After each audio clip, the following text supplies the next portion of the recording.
আমি আমার অ্যান্টুর আরেকটি আশ্চর্য কাহিনীর কথা বলবো। 1226 সালে অক্টোবর মাসে সাধু ফ্রান্সিস পরলোক গমন করেন।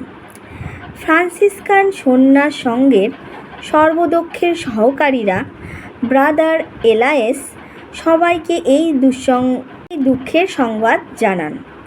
এছাড়াও তিনি সবাইকে পরের বছর পঞ্চসপ্তমী পর্বে আসিসি নগরীতে সমবেত হয়ে তাদের সংঘের নতুন সর্বদক্ষ নির্বাচনের আদেশ দেন।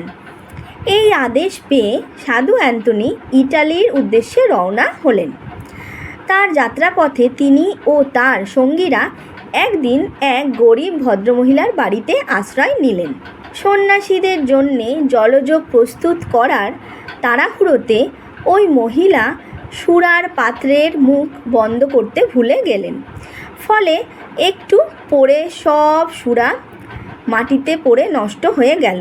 এমনকি প্রতিবেশীর কাছ থেকে ধার করে আনা একটি মূল্যবান কাচের জগও ভদ্রমহিলার হাত থেকে পড়ে গিয়ে ভেঙে টুকরো টুকরো হয়ে গেল।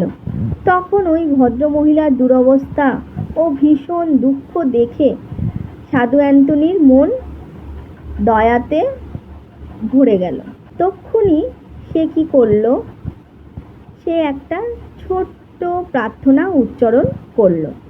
সঙ্গে সঙ্গে কাচের টুকরোগুলি জোড়া লেগে গেল এবং সুরার পাত্রটি পূর্ণ হয়ে গেল। তো গরিব দুঃখীদের দুর্দশা দেখে অন্তরের যে করুণার উদ্বেগ হতো তা এই ঘটনা থেকেই বুঝতে পারা যায়। আর আমার অ্যান্টু তো গরিব দুঃখীদের জন্য সব সময় চিন্তা করত, সব সময় তাদের সহায় থাকত। তো এটি হলো আমার অ্যান্টুর আর একটি আশ্চর্য কাহিনী।